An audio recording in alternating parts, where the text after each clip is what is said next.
Perkenalkan, nama saya Aryana Nadi Prakoso. Pada kesempatan kali ini saya akan buat lagi video mengenai wudhu ya. Kesempatan kali ini mungkin sekarang saya akan menjalankan tugas sekali lagi untuk membuat reporting. Reporting yang dimaksud adalah balance sheet dan juga profit loss.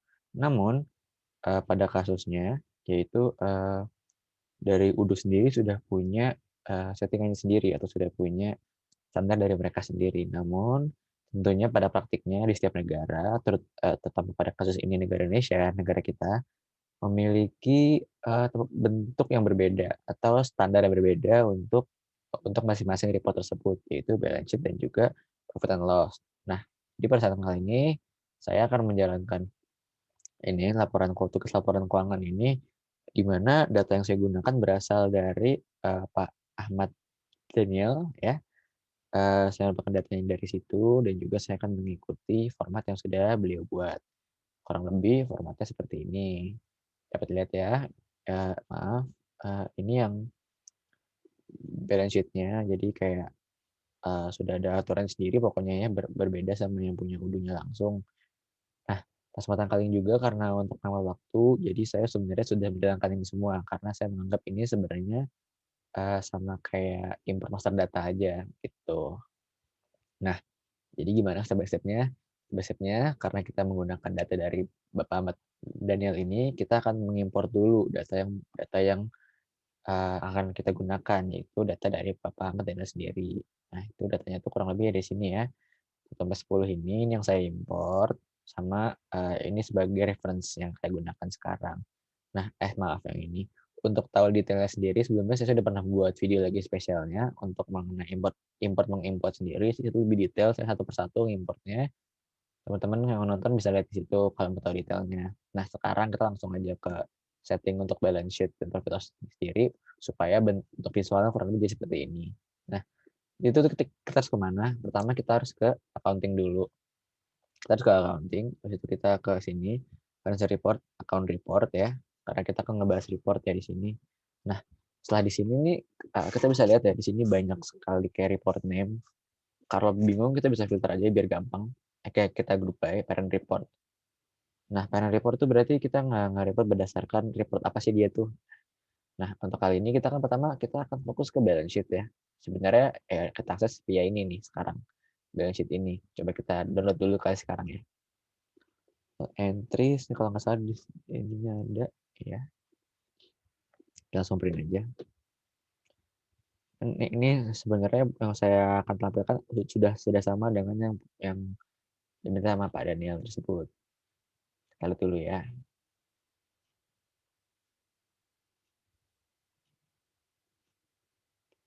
Nah ini ya, ini kurang lebih kalau teman-teman bisa lihat udah sama ya kayak Viva di sini dan belum lagi itu udah sama semua. Oke. Caranya gimana? Caranya kita balik lagi tadi ke yang sini. Terus kita akan nge-create. Kita akan nge-create report name-nya namanya apa? Kita ikutin aja di sini namanya apa? Aktiva kan, namanya Aktiva. Oke. Ini berarti kali di sini Aktiva. Sequence adalah ini nih. Urutan sebenarnya lebih ke urutan ya, cuman bisa di kayak ID juga.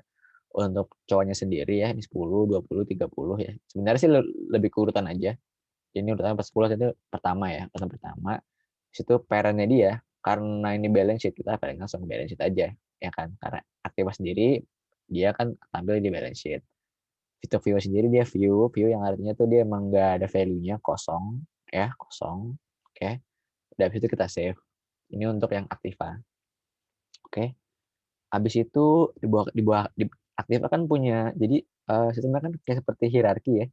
Aktiva itu di bawahnya ada Aktiva lancar sama Aktiva tidak lancar. Nah, sekarang kita cek dulu ke Aktiva lancar dulu. Nih, jadi ini mereka jadi kayak parent sendiri juga. Aktiva lancar sendiri dalamnya ada kas, setara kas, piutang dan persediaan. Hmm, kita bisa buat lagi di sini kas dan setara kas ya. Kalau kita edit sampai ke sana lagi, reportnya langsung aja, parent langsung kayak aktif lancar juga. Terus tapi kita ganti account type. Account type apa artinya? Artinya kita sudah menghubungkan chart of account yang kita punya dengan report ini yang namanya kas dan setara kas, ya kan? ini kan semuanya sudah masuk di chart of account, yaitu yang sudah dibuat, Pak Ahmad Daniel tadi itu. Di sini kayak urutannya sudah ada cowoknya masing-masing. Ini kita sambungkan dari situ. Lalu di sini ada display details, itu display detail with hierarki, yang artinya menunjukkan hierarkinya, yang artinya ini nanti ke kanan-kanan terus, kurang lebih seperti itu. KTP langsung pilih aja bank and cash, karena kan bank kas dan setara kas, maksudnya artinya kan bank and cash gitu dalam bahasa Inggris, kurang lebih seperti itu. Terus kita lihat lagi yang ke piutang juga sama ya. Piutang, aktiva lancar juga, account tab juga. Bedanya piutang kan orang utang kita akan dapatkan uang, itu artinya kita ke receivable. Terus ke persediaan itu lebih ke aset ya. Cara sama semua pokoknya ngikutinnya sebenarnya caranya sebenarnya ini lumayan repetitif. Seperti itu. Itu kita kemana? Kita ke persediaan udah tadi, aktiva tidak lancar sekarang. Aktiva tidak lancar ada apa? Ada satu, ada aktiva tetap. Aktiva tetap. Aktiva tetap tuh lebih ke fix aset ya, fix aset. Ini kita tinggal perlu ganti parentnya aja. Kita sebelumnya udah buat aktiva tidak lancar, ya sekarang kita set aja parentnya ke situ. Kalau seperti itu, terus kita masuk lagi sekarang hutang dan modal. Modalnya caranya caranya sama kayak tadi sebelumnya. Kita create dulu hutang modal di sini. Caranya tetap balance sheet juga, type-nya view. Oke. Hutang dan modal caranya sama ya, ada hutang, harus ada modal sendiri. Hutang dan modal count tab, hierarki, kalau hutang kan berarti payable sama liabilities-nya kita sekarang. Kalau modal berarti sama nih ke sini, tapi kita ke equity. Tuh. Juga ada laba rugi. Laba rugi tuh HPP kalau nggak salah ya, HPP. Kayaknya belum, emang nggak ada deh. Emang nggak ada di sini kayaknya harusnya ya. Kita bandinginnya sekarang sama ini ya, udah sama ya. Urutannya udah sama, aktiva lancar dan setara kas, langsung masuk ke coa masing-masing satu persatunya. Tuh. Oke. Berarti untuk yang basis udah, sekarang kita cek ke ini, profit and loss. Profit and loss tuh sekarang ini. Ini kita lihat dulu ya, nih ada laba rugi. Nah, kalau di sini dia nggak minta ditampilin perbedaan debit dan kredit, langsung balance-nya aja. Cuman ininya masih all credit. Langsung kita print aja lagi. Oke, kita buka lagi langsung. Ini juga sama, sudah saya siapkan juga ya. Jadi langsung jadi seperti ini. Kalau ini caranya pun sama sebenarnya. Kita juga perlu masuk ke account report juga. Nanti kita group by lagi, parent report. Bedanya kan tadi ini profit and loss ya. Nih, ada semua di sini. Itu ada penjualan, ada HPP, laba rugi kotor, barang hasil umum, dan lain-lain, dan laba rugi bersih. Kalau kita cek satu persatu aja ya, kita misalkan penjualan daging, ini kan hitungannya profit. Nah, kalau profit, nggak mungkin negatif. Jadi ini perlu kita reserve. Dari tadi itu namanya preserve, sekarang kita reserve. Kira lebih seperti itu. Ke kanan, nah ini HPP kan harga pokok penjualan itu COGS, yang artinya itu negatif, jadi tetap reserve. Terus lagi laba rugi kotor, ini laba juga kan keuntungan, jadi kita reserve. Ya, sebentar. Oke, maaf tadi ada gangguan dari kucing. Sekarang lanjut lagi. Untuk laba rugi kotor dia reserve ya, bedanya itu aja. Terus sama displaynya no detail. Kenapa no detail? Karena emang dia cuma satu aja, cuma satu line, dan dia nggak perlu menampilkan chart of account-nya dia sendiri, karena dia kan sebenarnya penjumlahan ya, penjumlahan dari sini sampai sini gitu. Jadi dia emang nggak perlu menampilkan chart of account-nya, karena dia juga merupakan jumlah dari chart of account yang sudah tergabung, yaitu ada income dan cost of revenue. Tuh.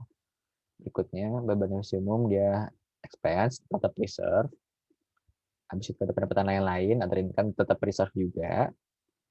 Itu sama laba rugi bersih kan berarti total dari semuanya sama kayak ini, dia di flat aja satu ini. Oke, selesai juga. Kita bandingin ya sama di sini ya, sama yang punya apa ini, sama ya urutannya udah penjualan, kita harga pokok penjualan, terus ada laba rugi kotor juga, banyak hasil umum, pendapatan lain-lain, dan juga laba rugi bersih, sebenarnya sama ya. Oke, setelah dari tugas yang sekarang nomor 1 ini, ada tugas juga yang kedua, yaitu untuk mengeksplor content transaction yang sudah dibagikan ke setiap individu. Kebetulan, kita buka langsung aja filenya. Saya sendiri mendapatkan tuh, kita buka dulu deh. Tuh, saya sendiri dapat, cara hitung HPP di modul MRP UD10. Kebetulan kita kan pakai UD12. Jadi, setelah saya nonton videonya juga ya, ini kalau kita klik aja di sini misalkan, videonya juga ini di akhir dan juga beliau, yang punya video ini juga lebih ke menjelaskan saja step by step-nya, namun juga beliau juga tidak menghitung karena memang eee, beliau bilang di videonya sendiri bahwa memang membutuhkan modul tambahan atau bagaimana, yang di mana di video beliau juga tidak diberikan solusinya. Beliau di video di sini, ketika, ini beres loading ya, nah ini beliau sebenarnya cuma menjelaskan saja bagaimana, perhitungan dari HPP itu sendiri. HPP sendiri kan kalau tadi kita ingat-ingat ya, kepanjangan dari harga pokok penjualan atau dalam bahasa Inggrisnya cost of goods sold. Berarti itu barang-barang atau bisa dibilang bahan yang diperlukan untuk menjadi sebuah produk. Yang artinya, eee, harga ini sendiri tuh termasuk dalam harga produk, yang artinya nanti akan dikurangkan. Nah, kurang lebih seperti ini. Ini, biar lebih gampang, kita akan mundur ya. Jadi kayak kita punya produk jadi A, gitu. Produk jadi A, sebelumnya tuh apa sih barang yang dibutuhkan untuk jadi A tuh? Itu pergabungan antara bahan baku dan produk setengah jadi dari B. Jadi kurang lebih seperti itu. Jadi nanti kalau diurus sendiri dan perhitungannya juga, jadi dari masing-masing bahan baku ini kan punya harganya masing-masing, punya harganya masing-masing. Nanti setiap sekali mereka bergabung, setiap kali mereka bertemu menjadi sebuah produk yang baru, sebuah barang yang baru, itu nanti harganya akan dikumulatif. Yang artinya nanti harganya terakhir juga nyampe ke sini, gitu. Kurang lebih sebenarnya seperti itu, ya. Cuman, saya juga mencari tahu sendiri ya, mengenai beberapa hal yang disebutkan di sini. Pertama kan ini, ada di modul MRP. MRP itu di sini. Kita buka dulu, ke manufacturing ya. Nah, di manufacturing ini sendiri kan, langsung masuk dulu sebentar ke salah salah satunya. Nah, di sini kan kita bisa lihat ya, di sini ada bill of material-nya itu menyangkut ke tadi, ke cost of goods sold sendiri, jadi langsung ada barang-barangnya segala macam. Nah, di sini tuh ada namanya routing. Routing tuh sebelumnya perlu diaktifasi dulu sebelum bisa langsung digunakan. Sebelumnya dia nggak ada. Saya cari tahu di website ini, katanya kita tinggal simpel aja ke configuration, kita kasih lalu enable work order, kita save, langsung ada routing nongol di situ. Nah, untuk configuration COG sendiri saya sudah mencari tahu di sini ya. Cuman kan, di sini disebutnya lebih ke, apa ya, lebih ke accounting side-nya ya, sesuai yang disoalkan juga mintanya sebenarnya ke accounting side-nya, itu ya mau nggak mau caranya adalah, eee, lebih ke journal entries, gitu. Maksudnya saya tadinya buat video untuk simple journaling saja, saya juga udah siapin sebetulnya, cuman saya kepikiran lagi bahwa nggak mungkin data dari Pak Ahmad Yani itu belum belum ada harganya gitu, ya kan belum ada harganya.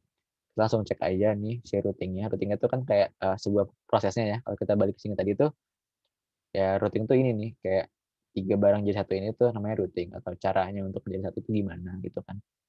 Nah, namanya apa nama operation-nya itu ada namanya sebagai contohnya ada namanya manual assembly. Nah, dari sini sendiri sebenarnya kita bisa lihat lagi nih ada deskripsinya, ada worksheet-nya. Cuman apa yang menarik, maaf saya salah buka kayaknya ini, bukan di sini. Saya buka BOM-nya dulu, habis itu ke ini, struktur and cost. Jadi kan ini kan bill of material-nya ya. Nah, ini ada nih.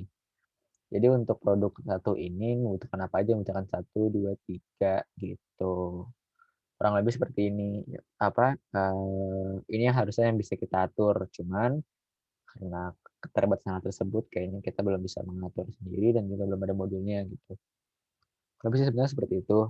Nah, untuk kembali lagi ke misalkan tugas itu untuk sebuah accounting transaction, saya akhirnya membuat journal entry karena itu salah satu cara yang saya tahu ya untuk memasukkan, value dari, memasukkan sebuah harga ke ininya, ke chart of account-nya untuk dapat direkap nantinya gitu.